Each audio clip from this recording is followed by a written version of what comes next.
ప్రార్థించుదాము. పరిశుద్ధుడా, ప్రేమగల తండ్రి, కృపగల దేవ, సత్య సంపూర్ణుడా, మహోన్నతుడా, మా రక్షకుడు, మా సృష్టికర్త అయినటువంటి మా దేవుడు అయినటువంటి యేసుక్రీస్తు ప్రభువా, గత కాలము, గత దినము ప్రభువా, నీ అపారమైనటువంటి భద్రతనిచ్చి కాపుదలనిచ్చి మా జీవితాలలో మరొక పరిశుద్ధ వారాన్ని అనుగ్రహించి మరి దినమందు ప్రభువా, మహాదేవుడైనటువంటి సర్వాధికారి అయినటువంటి సర్వోన్నతుడైనటువంటి యేసుక్రీస్తు ప్రభువును స్తుతించడానికి, మహిమపరచడానికి, ఘనపరచడానికి ప్రభువా మీరు అనుగ్రహించిన యొక్క మంచి సమయాన్ని బట్టి నీకు వందనాలు చెల్లిస్తున్నాం. మరి ప్రభువా, మంచి హృదయముతో మేమందరము మాకు మేముగా మీ స్వాధీనంలోనికి వస్తూ మరి సంఘము, సంఘ నాయకులు, చేరవచ్చిన ప్రియములందరూ కూడా మనస్ఫూర్తిగా దేవుని స్తుతించే భాగ్యాన్ని మీరు మాకు అనుగ్రహించినందుకు వందనాలు చెల్లిస్తున్నాం. వాక్యపు వెలుగులోనికి, వాక్యపు ధ్యానంలోనికి మేము ప్రయాణిస్తూ ఉంటుండగా నీ ఆత్మ బలము చేత, నీ శక్తి చేత నింపి సులభమైనటువంటి రీతిలో అద్భుతమైనటువంటి సందేశాన్ని, వేదాంతాన్ని, దైవత్వాన్ని, దేవుని శాస్త్రాన్ని మేము సులువుగా అర్థం చేసుకొని ఆ విధంగా విశ్వాసములో లోతుగా జీవించడానికి సహాయం చేయగలరంటూ యేసు నామమున వేడుకొంచున్నాము తండ్రి, ఆమేన్. మహా పరిశుద్ధ దేవుడికి మొదటిగా వందనాలు, స్తోత్రాలు చెల్లిస్తున్నాను. ఈ యొక్క గొప్ప భాగ్యం, ఈ యొక్క దేవుని మాటలు బోధించడానికి లేదా దేవుని మాటలు వినడానికి ప్రభు ఇచ్చిన యొక్క ఉచితమైనటువంటి కృపను బట్టి మొదటిగా మహాదేవుడికి మా నిండు కృతజ్ఞతా స్తుతులు, వందనాలు చెల్లిస్తూ, అదేవిధంగా ఈ యొక్క ఘనమైనటువంటి సేవ చేయడానికి నన్ను ఏర్పరచుకొని మరి ఈ శ్రేష్టమైనటువంటి సంఘంలో వాక్యము పంచడానికి నన్ను పరిశుద్ధ సంఘానికి పంపించినటువంటి చర్చ్ ఆఫ్ సౌత్ ఇండియా అధ్యక్ష మండలపు పీఠాధిపతి గారికి, వైస్ చైర్మన్ గారికి, మిగతా చైర్మన్స్కు, మరి మా తోటి దైవ సేవకులందరికీ కూడా క్రీస్తు పేరట వారికి నా నిండు కృతజ్ఞత వందనములు, దైవ ఆశీస్సులు కూడా తెలియపరుస్తున్నారు. అంతేకాకుండా పరిశుద్ధ సంఘం, డెవలప్మెంట్ వెస్లీ చర్చ్ మెంబర్స్కు, చర్చ్ నాయకులకు మరి దేవుని పేరట వారికి కూడా శుభములు, దైవాశీస్సులు తెలియపరుస్తూ, దూర ప్రాంతాల నుంచి కూడా వీక్షిస్తున్నటువంటి మా వీక్షక ప్రేక్షకులకు, మా మిత్రులకు పేరు పేరున దేవుని పేరట శుభములు తెలియపరుస్తూ ఉంటున్నారు. క్రీస్తునందు ప్రేమైనటువంటి దైవ సమూహమా, ఈ వారం చాలా చాలా చాలా ప్రాముఖ్యమైనటువంటి దేవుని అంశం. చాలా, అసలు ఎంత ప్రాముఖ్యం అంటే ఈ వారం ఒకవేళ ఎవరైనా మిస్ అవుతే వారికి పాపం యొక్క వేదాంతము తెలియదు. ఇది నా అంశం. వేదాంత విద్య విశ్వాసాన్ని ఆచరించడం, ఇంగ్లీష్లో theological education, knowing and doing faith Sunday.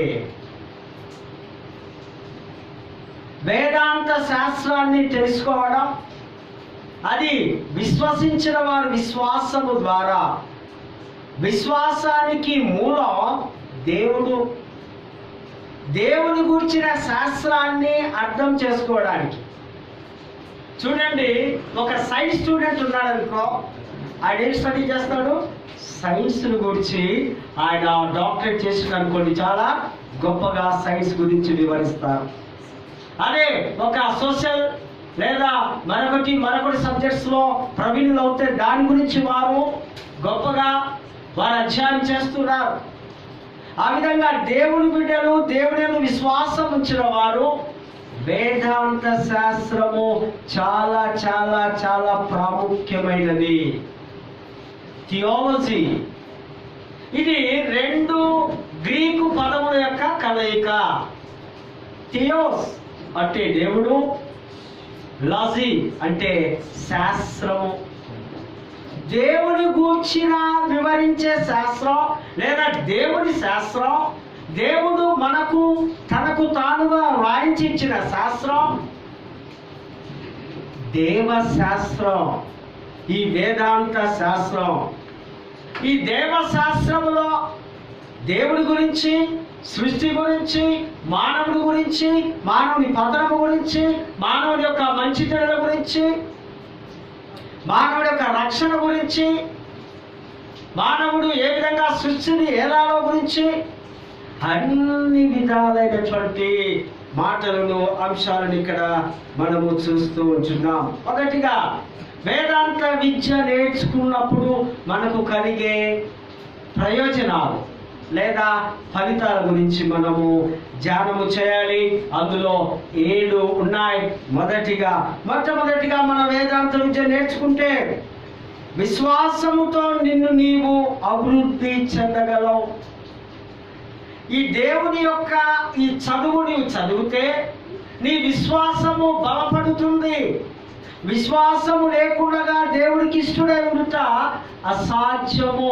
విశ్వాసము లేకపోతే నీవు దేవుడు లేడని లేదా దేవుని గుడ్డిగా నమ్మితే నీ విశ్వాసము క్షీణించిపోతుంది. కనుక ఈ విద్య నేర్చుకున్నట ద్వారా నీ విశ్వాసము బలపడుతుంది. నెంబర్ 2, రెండవదిగా నిన్ను నీవు బాగా అర్థం చేసుకుంటావు.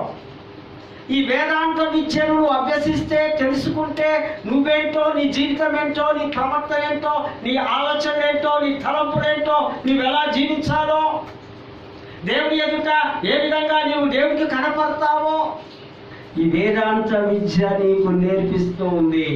నీ గురించి నీకు చెప్పే ఈ విద్యలో నీవు నేర్చుకుంటే నీవు స్టాండర్డ్గా దేవునిలో ఉండగలవు. నెంబర్ 3, ఇతరులకు నీవు సువార్త శక్తివంతంగా బోధించగలవు. నీవు దేవుని మాటలు అభ్యసించినట్లయితే ఇతరులకు ఆయన గురించి, ఆయన వార్త గురించి ఈ యొక్క బలమైనటువంటి సేవ నీవు కూడా చేయగలవు. సేవ చేయాలి, ప్రసంగాలు చేయాలి, ప్రార్థన చేయాలి, పాటలు పాడాలి అంటే నీవు దానికి ముందుగా ఈ వేదాంతం గురించి నీవు you should know about theology. So మరి 4వదిగా సంఘంలో నీ పాత్ర. నీకు సంఘంలో నీ పాత్ర ఉన్నతమైనదిగా ఉంటుంది. సంఘంలో నీకు ఒక ప్రత్యేకమైన విలువ. సంఘంలో లేదా అయ్యగారుల ద్వారా లేదా గురువుల ద్వారా, సేవకుల ద్వారా, ఓహో ఈయన థియాలజీ బాగా తెలుసు, ఈయన మంచిగా ప్రసంగించగలడు, ఈయన చక్కగా పాడగలదు, ఈయన చక్కగా ప్రార్థన చేయగలదు. సంఘంలో నీకు ఒక ప్రత్యేకమైన స్థానం ఉంటుంది. ఈ వేదాంత విద్యను నేర్చుకునడం ద్వారా ఎన్నో రకాలైనటువంటి ప్రయోజనాలు మనకు కనిపిస్తున్నాయి. నెంబర్ 5, సత్యాన్ని నేర్చుకొని అందులో నీవు స్థిరపడతావు. యేసుక్రీస్తు వారు అంటున్నారు, నేనే మార్గము, నేనే సత్యం.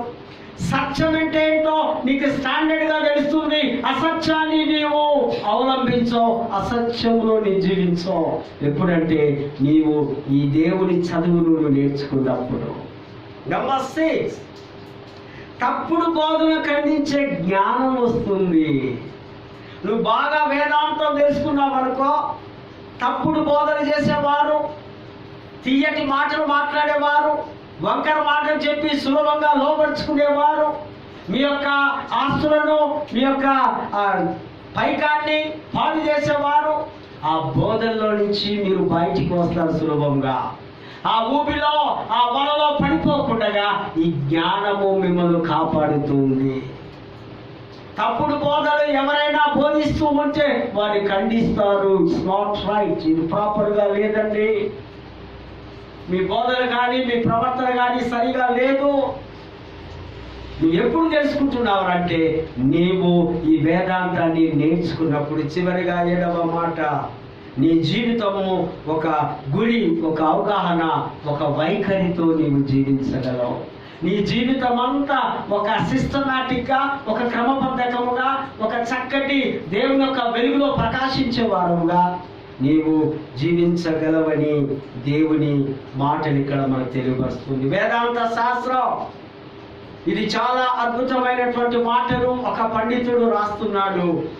యాన్ స్పెన్స్ గ్రహించడానికి విశ్వాసం ఉంచే ఈ యొక్క ప్రక్రియ ఈ వేదాంత శాస్త్రం.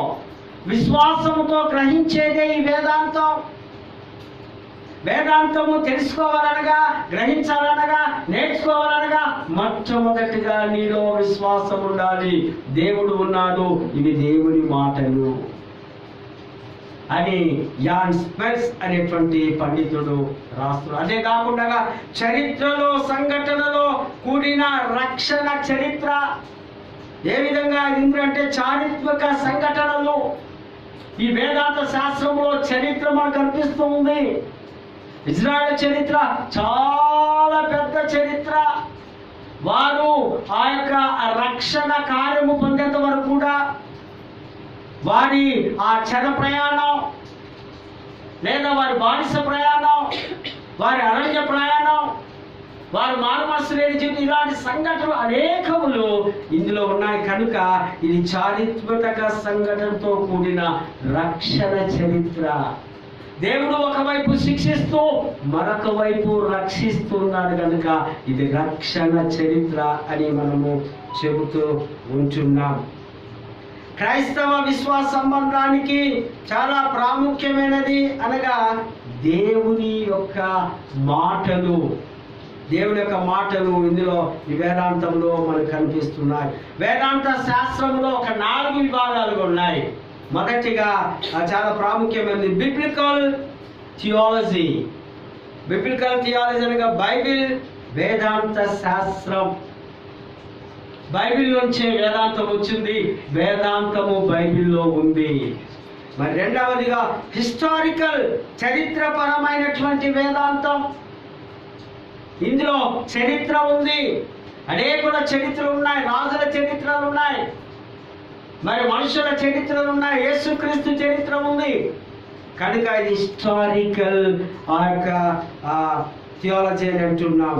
మరి మూడవదిగా ప్రాక్టికల్ ప్రయోజనాత్మక వేదాంత శాస్త్రం. నాలుగవదిగా సిస్టమాటిక్ వేదాంత శాస్త్రం థియాలజీ.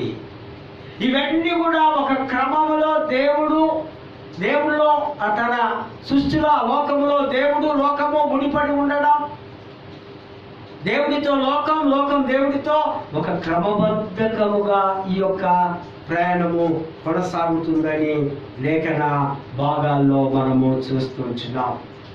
ఈ వేదాంత సిద్ధాంతాలు బైబిల్లో ప్రాముఖ్యంగా 12 థీసిస్, 12 టీచింగ్స్ లేదా 12 సిద్ధాంతాలు, 12 డాక్ట్రిన్స్ ఇందులో మనం ఉన్నాయి.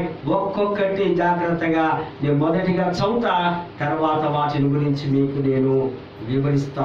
బిబ్లికాలజీ పరిశుద్ధ గ్రంథములో ఉన్నటువంటి చరిత్ర, పరిశుద్ధ గ్రంథ సిద్ధాంతాలు. Number 2 theological prospective. థియలాజికల్ వేదాంత పరమైనటువంటి యొక్క సిద్ధాంతము లేదా వేదాంతము ఏ విధంగా మనకు కనిపిస్తుంది బైబిల్లో అన్నది ఇక్కడ మనము చూస్తాం. నెంబర్ 3వదిగా ట్రినిటీ థియాలజీ, త్రిత్వము, త్రియేక దేవుడు. నేను మొదటిగా చదువుకుంటూ పోతాను, తర్వాత వాటి గురించి మనము వివరణలోకి వెళ్దాం. 4వదిగా క్రిస్టియాలజీ, క్రీస్తు శాస్త్రము. 5వదిగా మరి న్యూమాటాలజీ, పరిశుద్ధాత్మ యొక్క సిద్ధాంతము. మరి 6వదిగా సోటియాలజీ, రక్షణ సిద్ధాంతము. 7వదిగా ఆంథ్రోపాలజీ, మానవుని గూర్చిన సిద్ధాంతము.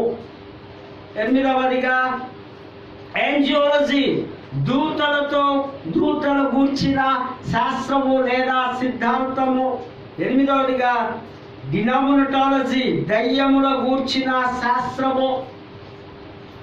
9వదిగా 10వదిగా హమటియాలజీ, పాపమును గూర్చిన శాస్త్రము. 11వదిగా ఎక్లాజికాలజీ, సంఘ సిద్ధాంతము. చివరిగా ఎక్లోలాజీ, ఎక్లోషియా,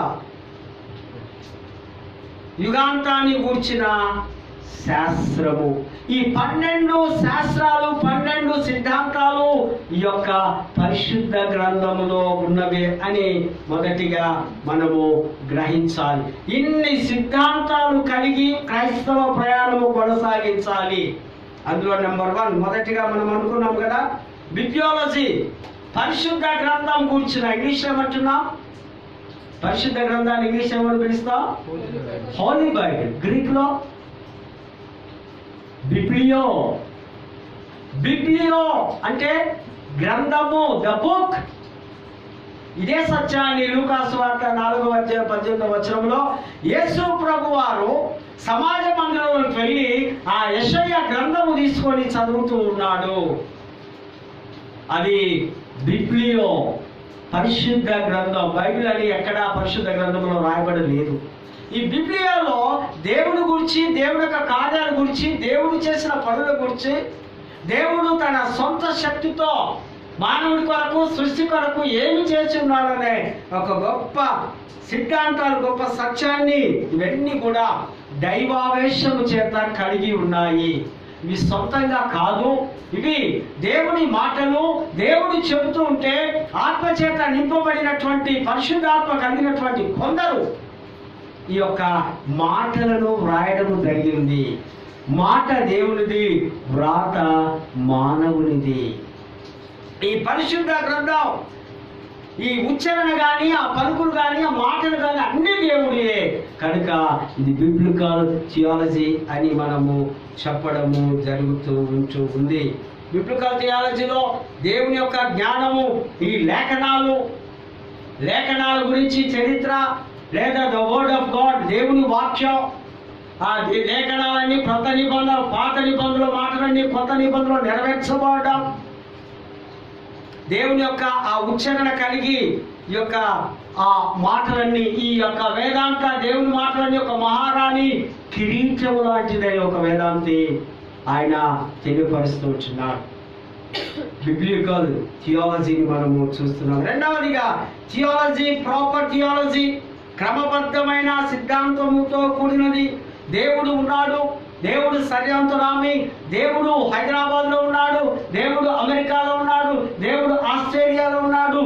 అంతటా ఒకే సమయంలో ఉండే దేవుడు. ఈయన యొక్క థియాలజీ ప్రాపర్ ఏ విధంగా క్రమబద్ధంగా చేస్తున్నాడో, సృష్టి అంతటిని, సృష్టిలో, సృష్టి వెనక, సృష్టి ముందు, సృష్టితో కలిసి దేవుడు ఉంటున్నాడు కనుక ఈ థియాలజీ అంతా ఒక క్రమబద్ధంగా నడుస్తుంది. ఆదియంలో అంతా ముందు శూన్యముగా ఉంటే ఆ శూన్యములో నుంచి దేవుడు క్రమముగా తన యొక్క కార్యాలను చేసుకుంటూ వెళ్ళాడు. Number 3 Trinity. ట్రినిటీ అంటే త్రిత్వ సిద్ధాంతము.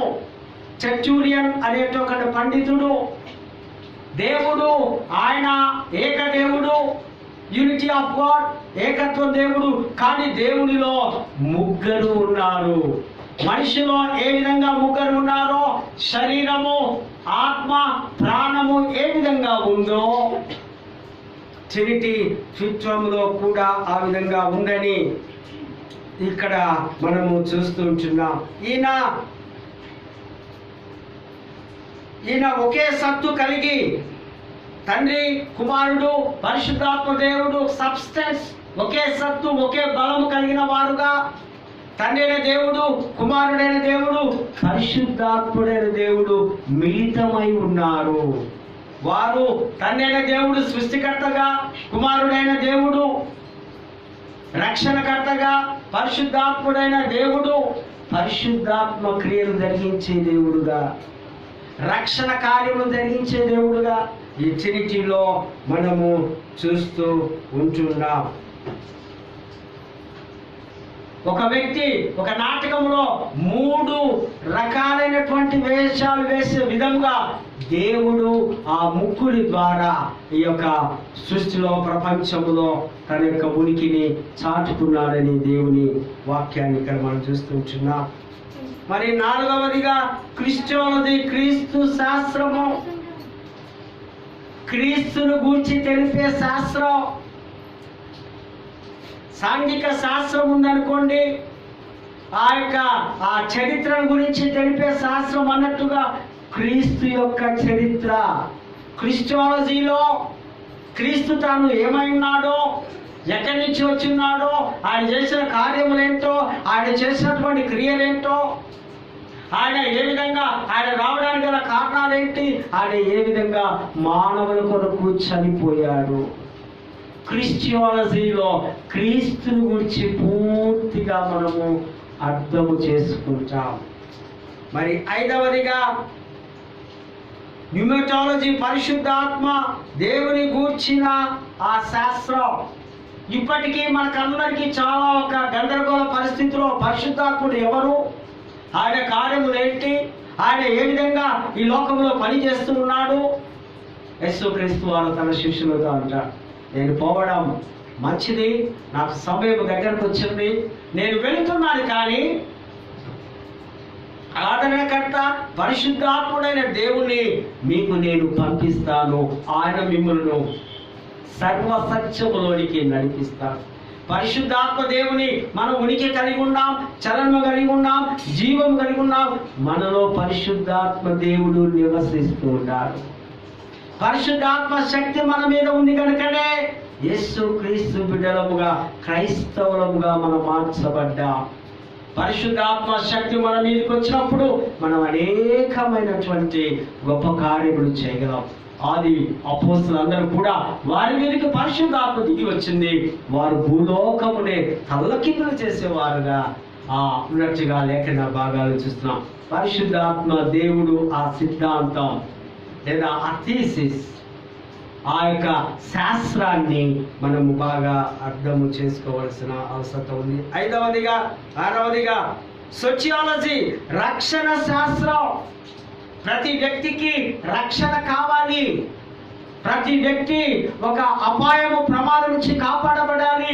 ఒక చిన్న బిడ్డకు 5, 6 నెలల, సంవత్సరం లేదా 2 సంవత్సరాల బిడ్డకు తల్లిదండ్రుల యొక్క సంరక్షణ.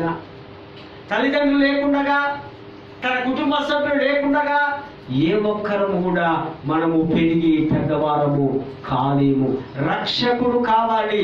ఆ రక్షకుడే మెస్సయ్య, ఆ రక్షకుడే జీసస్. ఆయనే ఆ లోకాన్ని అంతా పాపములో, శాపములో మానవుడు కొచ్చుకొని పోతూ ఉంటే మహాదేవుడు తన కుమారుని ఈ లోకానికి పంపించి నిన్ను నన్ను ఆ పతంగిలాగా కొట్టుకుపోయే నిన్ను నన్ను పట్టుకొని వెనక్కి రక్షించి దేవుని బిడ్డలుగా మార్చుకున్నాడు మహాదేవుడు. కనుకనే ఈ రక్షణ శాస్త్ర సిద్ధాంతం మనకు ఎంతైనా అవసరత ఉందనే సత్యాన్ని మనము గ్రహించాలి. అదేవిధంగా ఆంథ్రోపాలజీ అనగా మానవుని గూర్చిన సిద్ధాంతం. మానవుడు ఎవరు, ఎక్కడి నుంచి వచ్చాడు, ఎందుకు వచ్చాడు, మానవుడికి దేవుడికి ఉన్నటువంటి సంబంధం ఏంటి, మానవుడితో దేవుడికి ఏం అవసరం ఉంది, మానవుడికి దేవుడికి ఏం పని ఉంది, మానవుడు దేవుణ్ణి ఆరాధించాలా, మానవుడు దేవుని గణపరచాలా, ఎందుకు మానవుడు దేవుడికి లొంగి లోబడి జీవించాలి. మానవ సిద్ధాంతము. మానవుడు, దేవుడు చూడండి ఆ శూన్యంలో నుంచి మట్టిని చేసి ఉన్నాడు, మట్టిలో నుంచి మానవుని చేసి ఉన్నాడు. కనుక మానవుడు ప్రకృతి సంబంధి. మరొక వైపు మానవుడు దేవుడి ఆత్మ కనుక, దేవుడు ఆత్మ ఊది ఉన్నాడు కనుక ఈ మానవుడు ఏమైపోయాడట, దైవ సంబంధి అయిపోయాడు. ఒకవైపేమో ప్రకృతి సంబంధి, మరొక వైపు దైవికమైనటువంటి సంబంధి కదా. మనకు రెండు ఉన్నాయి. ఏమేమి ఉన్నాయి?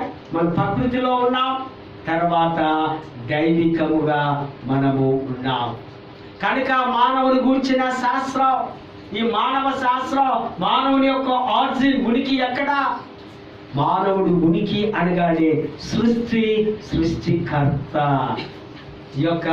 ఈ మాటను జాగ్రత్తగా మనము అర్థము చేసుకోవాలి. మరి 8వదిగా యాంజియాలజీ అనగా ఏంజల్స్, దేవదూతల శాస్త్రం. దేవదూతలు ఎక్కడ ఉన్నారు? దేవదూతలు మనుషులాగా ఉన్నారా? దేవదూతలు మనం చూసినట్టుగా రెక్కలు కట్టుకొని తెల్లటి దుస్తులు వేసుకొని ఉన్నారా? దేవదూతలు ఎక్కడి నుంచి వస్తూ ఉన్నారు? దేవదూతలు అనగా ఎవరు? ఈ దేవదూతల శాస్త్రము ఈ వేదాంత శాస్త్రములో ఒక భాగముగా ఉంది. దేవదూతలు అంటే దేవుని మాట ఎప్పుడు చెబితే, ఎక్కడ చెబితే, ఏ సమయంలో చెబితే ఆ సమయంలో వెంటనే వెళ్ళి మానవులతో మాట్లాడి ఒక రాయబారులు. బాగా వినాలి. అందుకే నేను ఎప్పుడు చెప్తుంటా కదా, వాక్యము చెబుతూ ఉన్నప్పుడు మీరు ఎవరిని చూడాలి? నన్ను చూస్తే, సిలువను చూస్తే మీకు ఆ వేదాంత జ్ఞానము వస్తూ ఉంది. ఈ దేవదూతలు ఎప్పుడు చెబితే అప్పుడు, ఓ గాబ్రియల్ దూతాను వెళ్ళు అనగానే వెళ్ళిపోవాలి. ఓ మిఖాయేలు దూతాను వెళ్ళు, ఈ వర్తమానం చెప్పు, వెళ్ళిపోవాలి. దేవుని దగ్గర నుంచి తీసుకొని సమాచారం, ఆ వర్తమానం తీసుకొని దేవదూతలు వస్తాయి. దేవదూతలకు మనలాగా శరీరాలు ఉండవు, అవి ఒక ఆత్మ చేత నింపబడి ఉంటాయి. దేవదూతల శాస్త్రము ఈ వేదాంత శాస్త్రంలో ఒకటిగా ఉన్న సత్యాన్ని మనము గ్రహించాలి. మరి 9వదిగా డిమోనాలజీ అనగా దయ్యములు గూర్చిన శాస్త్రం. దయ్యాల గురించి కూడా అనేక రకమైనటువంటి బుక్స్ ఉన్నాయి. ఈ శాస్త్రాలు, ఈ సిద్ధాంతాలు, ఇవన్నీ అనేక బుక్స్ చదివి దయ్యాలు ఎక్కడున్నాయి? అసలు దయ్యాలంటే యేసు ప్రభు కాలంలో దయ్యాలు ఎన్నో ఉన్నాయి కదా. సేన 7 దేవుళ్ళు వచ్చిన వారు. దయ్యాలతో ఒక స్త్రీ వచ్చి, కనాడు స్త్రీ వచ్చి యేసు ప్రభుతో, అయ్యో నా కుమార్తె దేవునితో పట్టి పీడింపబడుతూ ఉంది. దయ్యములు అనగా అవి ఒక ఆకారం లేనివి, అవి పడద్రోయబడ్డవి. ఒకప్పుడు ఆ లూసిఫరే ఆ దయ్యముగా, ఇప్పుడు ఈ దయ్యాలకు ఒక అధిపతిగా, ఒక నాయకురాలుగా ఈ సైతానుడు ఉన్నాడు. చెడ్డ దురాత్మలే దయ్యాలు. ఒక వ్యక్తి దురాత్మ చేత ఒక భయంకరమైనటువంటి పరిస్థితిలో సూసైడో లేకపోతే మరొకటో చేసుకుంటే ఆ దురాత్మలు తిరుగుతూ ఉంటాయి. అదే దయ్యాల గురించిన శాస్త్రము. ఒకసారి యేసు ప్రభు పోతే ఆ దయ్యాలను ఏమంటే, అయ్యా మహానుభావుడా, నువ్వెవరో మాకు తెలుసు, మాతో నీకేం పని, నువ్వు వెళ్ళిపోవయ్యా, మేము పోతాం, నడు అందులోనికి, ఆ పందుల్లోనికి, ఆ సముద్రంలోనికి నువ్వు వెళ్ళిపో. దయ్యాలకు తెలుసు ఎవరు? యేసు ప్రభు శక్తి తెలుసు, యేసు ప్రభు ప్రేమ తెలుసు, యేసు ప్రభు గొప్పతనం తెలుసు. తెలియదు ఎవరికి? మీకు నాకే సరిగా అర్థం చేసుకోలేని స్థితిలో మనం చూద్దాం. దయ్యముల శాస్త్రము చాలా గొప్పగా ఉన్నట్టుగా మనము చూస్తూ ఉంటున్నాం. మరి 10వదిగా హమర్చియాలజీ. హమర్చియాలజీ అంటే పాపమును గూర్చిన శాస్త్రము. హమర్చియో అంటే గ్రీకు అంటారు. మాటలు అన్నీ గ్రీకు, ఇంగ్లీష్ కాదు. ఇంగ్లీష్ అంటే మనం ఏమంటాం? పాపాన్ని సిన్ అంటాం కదా. హమర్చియాలజీ అంటే పాపమును గూర్చిన శాస్త్రం. అసలు పాపం ఎక్కడి నుంచి వచ్చింది? పాపం అంటే ఏంటి? పాపం అనే ఎడబాటు, పాపం అనే ఒక తొట్టిలబాటు, పాపం అనే అసమాధాన స్థితి. పాపము మన చుట్టూ వైఫై లాగా తిరుగుతూ ఉంటుంది. పాపానికి మనమందరము బానిసలమే. పాపం అంటే మనకందరికీ ఇష్టమే. ఇష్టం లేని వారు ఎవరైనా ఉన్నారా? పాపాన్ని మేము ఇష్టపడమండి, మేము దేవుని ఇష్టపడుతున్నాం, పరిశుద్ధతే మాలో ఉంది, మేము పరిశుద్ధంగానే జీవిస్తున్నాం, పాపము మాలో ఎక్కడా లేదు. బహుశా మనకెవరు కనిపించదు. పాపము యొక్క స్థితి ఏంటి? పాపం యొక్క పుట్టుకేంటి? పాపం అంటే సింపుల్గా దేవుని మాటకు లోబడకపోవడమే. జాగ్రత్త. దేవుని మాటను ధిక్కరించడమే, ఒక గురిని తప్పిపోవడమే, దేవుని గీచిన గీతను దాటడమే పాపం. మరొకటి ఏదో చెడ్డ కార్యము శరీరంతో చేసేది కాదు పాపం. పాపాన్ని గూర్చిన శాస్త్రం. అందుకే మనం ప్రతిరోజు ప్రార్థన చేసుకోవాలి, ప్రభువా నాలో ఉన్న పాపాన్ని తొలగించు, నాలో నాకు తెలియకుండా. అందుకే కదా మనము సాటి ప్రార్థనలు చెప్పుకుంటాం ఆర్డర్ ఆఫ్ సర్వీస్లో. మన సొంత ప్రార్థనలతో మమ్మల్ని శుద్ధి చేయట్టు ప్రభు దగ్గరికి ఏ విధంగా రావాలి? భయము భక్తితో రావాలి. భయము భక్తి గడగడ వణుకుంటూ, ఓ సర్వోన్నతుడా, మహాపరిశుద్ధుడా, ఇదిగో నీ పాద సన్నిధానం దగ్గరికి వస్తున్నా, నేను దుమ్ము ధూళి వంటి వాడను, ఇదిగో నన్ను కనికరించు ప్రభువా. యేసు ప్రభు ఒక ఛాలెంజ్ చేస్తున్నాడు. ఎవడైనా నిరూపిస్తాడా? నాలో పాపం ఉందని ప్రూవ్ చేయండి అంటున్నాడు ప్రభు. దేవుని బిడ్డల ఛాలెంజ్ నీవు నేను చేయగలవా? పాపము గురించిన శాస్త్రం సిద్ధాంతము బైబిల్లో లిఖించబడి ఉంది. మరి ఒకటి ఎక్రోషియాలజీ అనగా సంఘ సిద్ధాంతము. సంఘంలో చాలా ఆచారాలు ఉన్నాయి, సంఘంలో చాలా పద్ధతులు ఉన్నాయి, సంఘంలో చాలా క్రమం ఉంది. సంఘములో ఆది సంఘములో ఏ విధంగా దేవుని మహిమపరచాలి, సంఘానికి నీవు వస్తూ ఉన్నప్పుడు, సంఘంతో నువ్వు కలిసి ఉన్నప్పుడు, సంఘ సభ్యులతో నీ జీవితం కొనసాగిస్తూ ఉన్నప్పుడు, సంఘం అనే ఆ కుటుంబంలో నీవు ఉంటూ ఉన్నప్పుడు, సంఘానికి శిరస్సుగా ఉన్న క్రీస్తు నీలో ఉన్నప్పుడు, సంఘ సిద్ధాంతాలకు లోబడి జీవించాలి. సంఘ క్రమానికి లోబడి జీవించడం. సంఘ సిద్ధాంతము వేదాంతంలో ఒక భాగముగా ఉంది. ఆది సంఘంలో ఉన్న వారందరూ కూడా ఎట్లా ఉన్నారట? ఏక మనస్సు కలిగి, ఏక ప్రేమ కలిగి, ఏక బోధలో వారు ప్రతిరోజు ఇంచింటా చెరుతూ ప్రభు భోజనాన్ని తీసుకుంటూ సంఘముగా, ప్రేమగా, సమాధానముగా వారికి ఉన్న ఆ సమిష్టిగా ఉన్నటువంటి ఆ ఆస్తులన్నీ అమ్మి సమిష్టిగా చేర్చి అపోస్తుల దగ్గర పెట్టడం, అపోస్తులకు, గురువులకు, బోధకులకు, నాయకులకు లోబడి జీవించడం ఆది సంఘ క్రమం. ఆది సంఘంలో ఒకవైపు కొందరిలో దుర్బోధలు ఉన్నప్పటికీ మరికొన్ని పరిశుద్ధ సంఘాలు దేవుని పరిశుద్ధంగా ఆరాధిస్తున్నట్టుగా మనం చూస్తున్నాం. మరి చివరిదిగా ఎస్కటాలజీ అంటే అంతిమ శాస్త్రం, అంతిమ సిద్ధాంతం, యుగాంతపు సిద్ధాంతం. ఈ యొక్క యుగమంతా లేదా ఈ సృష్టి అంతా మరి కాలిపోతుంది, పాడవుతుంది. క్రొత్త సృష్టి, క్రొత్త భూమి, క్రొత్త దేవుడు, క్రొత్త తీర్పు, క్రొత్త మనుషులు, క్రొత్త ఆకాశము, క్రొత్త భూమి. ప్రకటన గ్రంథంలో చూస్తాం. యుగాంత శాస్త్రములో వ్యక్తిగత యుగాంతం ఉంది, సంఘ యుగాంతం ఉంది, దేవుని కుటుంబంతో చేర్చబడిన యుగాంతం ఉంది. యుగాంత శాస్త్రములో, ఈ సిద్ధాంతములో సంఘము ఎత్తబడేదిగా ఉండాలి. ఈ 12 సిద్ధాంతాలు, ఈ 12 థీసిస్ కూడా ఇవన్నీ కలిపి వేదాంత శాస్త్రము, థియాలజీ అన్నాం. అందుకనే నేను ఈ థియాలజీ గురించి బాగా స్టడీ చేసి మనకున్న ఈ సమయంలో ఒకవైపు కొన్ని చర్చి పనులు, మరొక వైపు చదవడం ద్వారా చదవాలి, వినాలి, తెలుసుకోవాలి, అర్థం చేసుకోవాలి, అన్ని కలిపి చివరిగా మనము బోధించేస్తుంది. ఈ వేదాంతంలో ఈ 12 రకమైనటువంటి ఇవన్నీ కూడా మనము జ్ఞాపకం ఉంచుకొని ప్రతి శాస్త్రం, ప్రతి యొక్క ఆ యొక్క థీసిస్, డాక్టరీన్స్, ఇందులో సూత్రాలు, సిద్ధాంతాలు ఉన్నాయి. ఈ క్రైస్తవత్వం అంటే ఆషామాషి ఉంటుంది కాదు. ఈ 12 కూడా ఎప్పుడు మన మెదడులో, మన మనసులో ఉండాలని ప్రభు పేరిట నేను మనవి చేస్తూ వచ్చుంటా.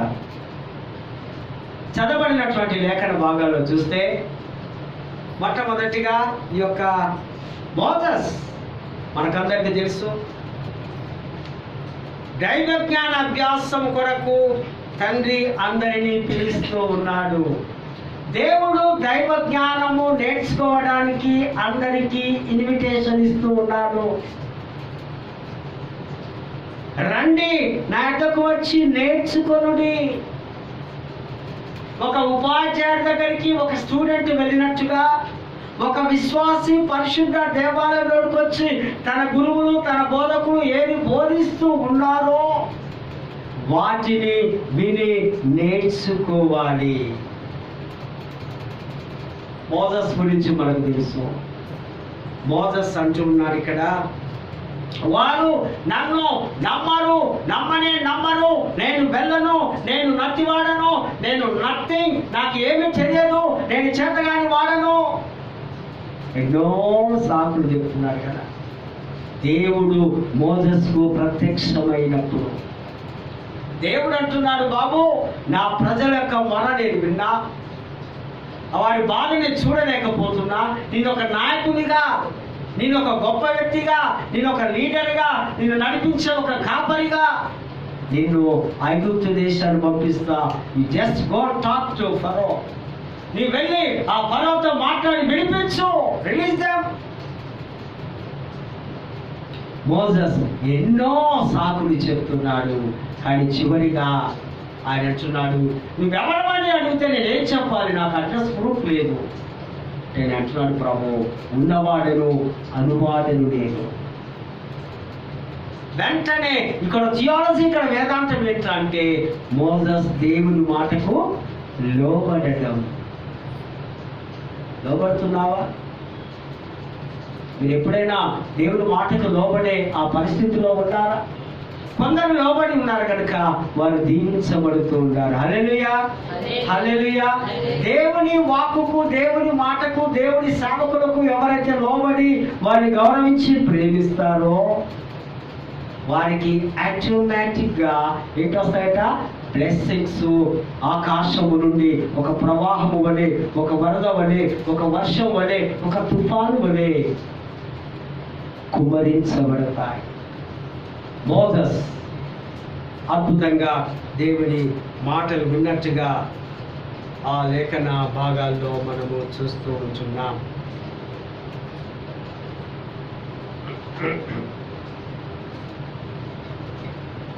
మరి పత్రికల పాఠంలో కూడా మనం చూస్తే దేవుని చేత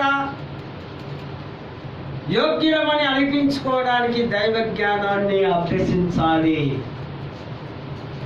దైవ జ్ఞానం ఎందుకు అభ్యసించుకోవాలరా అంటే దేవుని చేత యోగ్యముగా మనం పిలిపించుకోవడానికి.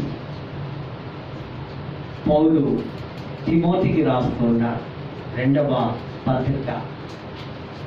తిమోతి తనకు ఆత్మీయ కుమారుడుగా, బహుశా పౌలు అక్కడ ఆ రోమ్లో జైలు ఉన్నాడేమో, 62లో రాస్తున్నట్టున్నాడు ఈ పత్రికలో. ఆయన రాస్తూ ఉన్నాడు, ఇది జ్ఞానం, ఇది కాపరి పత్రిక, సంఘ నాయకులకు చెందినటువంటి పత్రిక. సంఘాన్ని ఏ విధంగా సంఘ సభ్యుడు ఎలా నడిపించాలో నేర్పించే పత్రిక ఇది అని జాగ్రత్తగా మనము అర్థము చేసుకోవాలి. ఈ యొక్క 67లో ఈ పత్రిక రాస్తున్నాడు, జైల్లో నుంచి రాస్తున్నాడు. ఇది చాలా చాలా జ్ఞానంతో జీవితకాలం అంతా కొనసాగించాలి. ఇది ఎట్లా అంటే తల్లి గర్భం నుండి సమాధి వెళ్ళు వరకు we are students home to tomb. గర్భము నుంచి సమాధి వరకు మన ప్రయాణం. నిరంతర విద్యార్థులమే వేదాంత విద్యలో. ఇప్పుడు నేను బైబిల్ కాలేజ్కి వెళ్ళి చదువుకున్నా, ఇట్స్ ఇనఫ్, మాది అయిపోయింది అనడానికి వీలు. నిరంతరము అనేక గ్రంథాలు నీవు పరిశీలన చేస్తూ ఉండాలి. ఎక్కడి నుంచి ఎక్కడి దాకట? తల్లి గర్భంలో నుంచి సమాధి వెళ్ళేంత వరకు, సమాధి పెట్టలోనికి వెళ్ళేంత వరకు మనము స్టూడెంట్స్. మీరు నేను స్టూడెంట్స్ అని దేవుని వాక్యము తేటగా సెలవిస్తుంది. ఈ విశ్వమనే ఈ విద్యాలయములో మనమందరము విద్యార్థులమే. ఈ సృష్టి, ఈ యూనివర్స్ లో మనమంతా స్టూడెంట్స్ గా ఉన్నాం. Jesus open university. నా కాడి మీద మీరు ఎత్తుకొని, నా కాడిని ఎత్తుకొని మీరు నేర్చుకొనుడి, నా యొద్ద నేర్చుకొనుడి. మత్తయి సువార్త 11వ అధ్యాయం 7వ వచనంలో 27వ వచనంలో మనం చూస్తాం. నా కాడిలోనే మీరు నేర్చుకోవాలి. నా కాడి సులభంగా ఉంటుంది. నా కాడిలోనే ఉంది వేదాంతం. ప్రభు దగ్గర, ప్రభు పాదముల దగ్గర నేర్చుకోవాలి నీవు నేను. అదేవిధంగా ఇక్కడ చూస్తూ ఉంటే ఇక్కడ రాస్తూ ఉన్నాడు, కాపరి పరిచర్యలో ఈ సహనం, ఓపిక చాలా ప్రాముఖ్యము. పౌలు తిమోతికి రాస్తున్నాడు, బాబు కాపరి అంటే ఏమనుకుంటున్నావు? నీవు సహనము కలిగి ఉండాలి, సహనశీలుడిగా నీవు ఉండాలి. మరి అందుకే అంటున్నాడు, మొదటిగా నమ్మకమైన బోధకుడిగా ఉండు, క్రమశిక్షణ జీవితమును కలిగి ఉండు, పద్ధతి జీవితము కలిగి ఉండు, మంచి ప్రసంగికుడిగా నీవు ఉండు. నీ బోధలు వారికి అర్థం కావాలి. నీ జీవితమే ఒక డిసిప్లైన్గా కొనసాగాలి. జీవితానికి మూలం ఏంటో తెలుసా? క్రమశిక్షణే. మనకన్నీ తెలుసు, కానీ ఏం చేస్తాం? ఒక్కొక్కసారి క్రమశిక్షణలో జీవించడం కష్టం. ఈ లోకంలో లోకాశలో జీవించడం సులభం, కానీ దేవుని డిసిప్లైన్, స్పిరిచువల్ డిసిప్లైన్, థియాలజీ డిసిప్లైన్లో ప్రేమైన మాట్లాడారా, ఇది చాలా డిఫికల్ట్ మూమెంట్స్. కానీ అందుకే పౌలు రాస్తున్నాడు, బిడ్డ నీ జీవితం, నీ ప్రార్థన నీవు చాలా క్రమశిక్షణగా ఉండాలి. మరి రెండవదిగా రాస్తూ ఉన్నాడు, ఒక మంచి సైనికుడుగా ఉండాలి. క్రీస్తు ద్వారా సువార్త పౌలుకి వచ్చింది, పౌలు ద్వారా తిమోతికి వచ్చింది, తిమోతి ద్వారా సంఘానికి సువార్త చేరబడుతూ ఉంది. స్టార్టింగ్ ఏమో క్రీస్తు నుంచి పౌలుకు, పౌలు నుంచి తిమోతికి, తిమోతి నుంచి సంఘానికి. ఆ సంఘంలో నీవు నేను ఉన్నాం, మనము నేర్చుకున్నాం. ఒక మంచి సైనికుడు అంటే క్రీస్తు రాజుగా ఉన్నాడు, పౌలు సైన్యాధిపతిగా ఉన్నాడు, తిమోతి సైనికుడుగా ఉన్నాడు. చూడండి ఈ సీక్వెన్స్ ఎలా పోతుంది. ఎవరట? యేసుక్రీస్తు రాజు, ఈయన రెండవ స్టెప్ పౌలు సైన్యాధికారి, అంటే ఒక మిలిటరీ ఆఫీసర్, కమాండర్. ఈయన ఒక సైనికుడుగా, మంచి సైనికుడుగా, మంచి పోరాటం, మంచి యుద్ధం. యుద్ధంలో అవసరమైతే ఏం చేయాలంట? ప్రాణం పెట్టాలి. ఆత్మీయంగా దేవుడి కొరకు విశ్వాసి ప్రాణం పెట్టాలి. ఆ చరిత్ర ఎప్పటికీ పోదు. పోతుందా? హతసాక్షులు ఉన్నారు మన అపోస్తులు, వారందరూ క్రీస్తు కొరకు ప్రాణం పెట్టారు. ఇప్పటికీ మనం యాడ్ చేస్తున్నాం. ఎన్ని సంవత్సరాలు లేదండి? 2000 సంవత్సరాలు అయింది. ఏం చేస్తున్నాం? క్రీస్తు కొరకు. ఆ ఒరిస్సా ఆ పట్టణ ప్రాంతంలో స్టీఫెన్ గ్రహంబెల్ అనేటువంటి వ్యక్తి తను, తన 2 కుమారులు జీపులో క్రీస్తు కొరకు దుండగుల చేత, దారసింగ్ వారి యొక్క ఆ అనుచరుల చేత తగలబడ్డారు. క్రీస్తు కొరకు హతసాక్షి కావడం అవుతుందామా? క్రీస్తును ఆరాధించడానికే భారంగా, బాధగా, కష్టంగా. వర్షం వచ్చింది, కరోనా వచ్చింది, అది వచ్చింది, ఇది వచ్చింది. ప్రాణమే పెడతావు? ప్రాణం ఇంపాసిబుల్ కదా. కానీ పౌలు అంటున్నాడు, జాగ్రత్త సుమి, ఒక సైనికుడు. యుద్ధంలో, దేవుడి యుద్ధంలో నీవు ప్రాణం పెట్టడానికైనా సిద్ధంగా ఉండాలని చెప్తూ ఉంటున్నాడు. అదేవిధంగా జట్టి అయిన ఒక పోరాటం, ఒక పరుగు పందెంలో ఒక అథ్లెటిక్స్ ఏ విధంగా తన యొక్క ఆ గోల్ రీచ్ కావడానికి సిద్ధపడతాడో, క్రమశిక్షణగా తన ఫిజిక్ అంతగా ఒక క్రమంలో పెట్టుకుంటాడో, మంచిగా 100 మీటర్స్ పరుగు పందెం చేసేవాడు ఆ మార్నింగ్ అవర్స్లో కడుపు నిండా 2 బిర్యానీ ప్యాకెట్లు తిని ఒక చెంబెడు నీరు తాగి రన్నింగ్కి వెళ్తాడా? ఎట్లుంటాడు ఆయన? మంచిగా చేసి అవసరమైతే కొంచెం వాటర్ తీసుకొని, నిమ్మరసం తీసుకొని, కొంచెం ఏదైనా ప్రోటీన్ తీసుకొని సిద్ధంగా బాడీని తగు రీతిలో ఉంచుకుంటారు. నీవు పరుగు పందెంలో ఒక బలమైన వాడిగా ఉండంటున్నాడు. మరి అదేవిధంగా ఇక్కడ చివరిగా చెప్తున్నాడు, నీవు యేసుక్రీస్తుకు మాదిరిగా ఉండాలి. యేసుక్రీస్తే మనకు మాదిరి, మరొకరు లేరు. యేసుక్రీస్తు యొక్క జీవితం, యేసుక్రీస్తు యొక్క ప్రవర్తన, యేసుక్రీస్తు యొక్క ప్రేమ, యేసుక్రీస్తు బోధలు, యేసుక్రీస్తు స్వస్థతలు, ప్రతిదీ కూడా ఆయన్నే నువ్వు మోడల్గా పెట్టుకో. నాట్ మీ, నేను కాదు. నన్ను నీవు అనుసరించద్దు, నన్ను నీవు సేవించద్దు, నన్ను నువ్వు వెంబడించద్దు. నీవు యేసును మాత్రమే.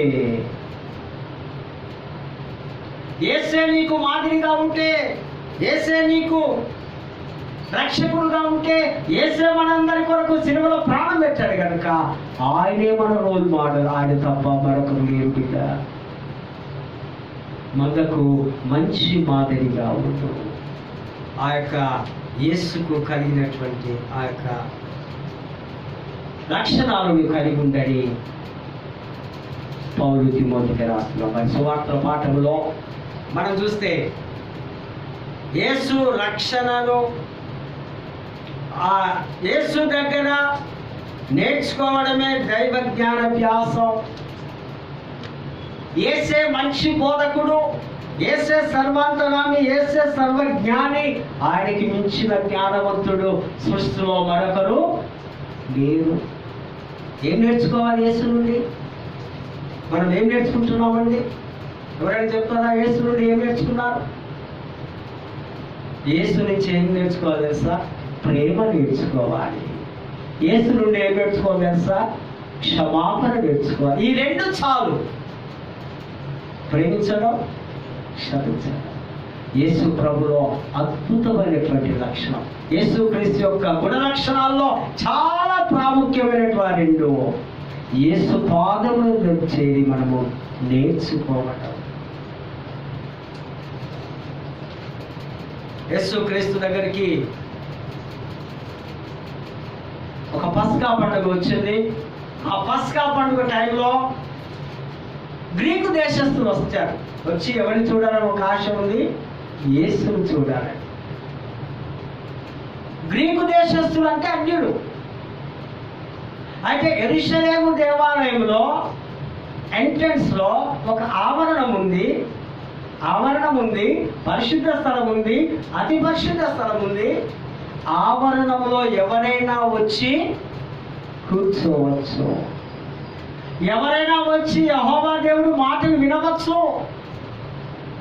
ఆశతో ఆ పండుగను ఆచరించడానికి గ్రీకు దేశస్తులు వచ్చారు. వారు గ్రీకులు, వారు అన్ని యేసును చూడాలని వారికి హృదయంలో ఉంది.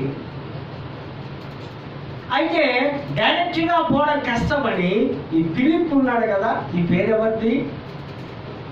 గ్రీకుల పేరు. యేసుక్రీస్తు మిగతా ఆంధ్రేయ వారందరూ కూడా యూదులు అయితే, ఈయన గ్రీకుల పేరు, గ్రీకులు కలిగి భాష కలిగి ఉన్నవాడు కనుక ఆ గ్రీకులు వచ్చి డైరెక్ట్గా ఆయన దగ్గరకు వచ్చి, అయ్యా కొంచెం రికమెండేషన్ చేయవా? నువ్వు నేను ఒకటే కదా, నేను ప్రభుని చూడాలని ఆశపడుతున్నాం, ప్రభు దగ్గరికి మమ్మల్ని తీసుకెళ్ళవా? రిక్వెస్ట్ చేస్తూ ఉంటే పాపం ఫిలిప్కు ఆ వైట్ లేదేమో, ఆ శక్తి లేదేమో, డైరెక్ట్గా ఆయన కలవలేకపోతున్నాడేమో.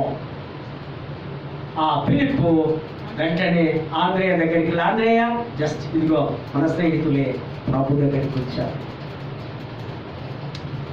ఫిలిప్ ఆంధ్రేయకు పరిచయం చేస్తున్నారు. ఆంధ్రేయ వీరిని యేసు దగ్గరికి నడిపిస్తూ ఉంటారు. దేవుడి దగ్గరికి నడిపించే రెస్పాన్సిబిలిటీ ఈ థియాలజీ. ఈ వేదాంతం ఏంటంటే మనం ఏది నేర్చుకున్నామో, ఏది తెలుసుకున్నామో, ఏది విన్నామో ఇతరులను నడిపించాలి. నేను నిన్ను, నీవు మరొకరిని ప్రభు దగ్గరికి తీసుకుని రావాలి. ఇదే వేదాంత శాస్త్రం, ఇదే థియాలజీ, ఇదే దైవ శాస్త్రం, ఇదే దేవుని గురించిన జ్ఞానం.